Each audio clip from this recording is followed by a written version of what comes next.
Hi, in this tutorial I'm going to show you how to insert custom symbols in WPS Office. If you would like to do it, first you need to go to Insert tab, and here you have something like symbols. We need to click on this one icon because it will let you to insert symbols that are not on your keyboard, such as enclosed characters and copyright symbols. We need to click on it, and then we have here custom symbols that we can use, for example kilograms, millimeters, centimeters, and a different type of symbols.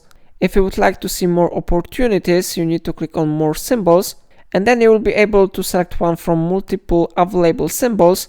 For example, I'm going to select maybe this one symbol. I click on it and I click insert. After that, it will be successfully inserted here. So now maybe I will select another one symbol, maybe this one, and I click insert.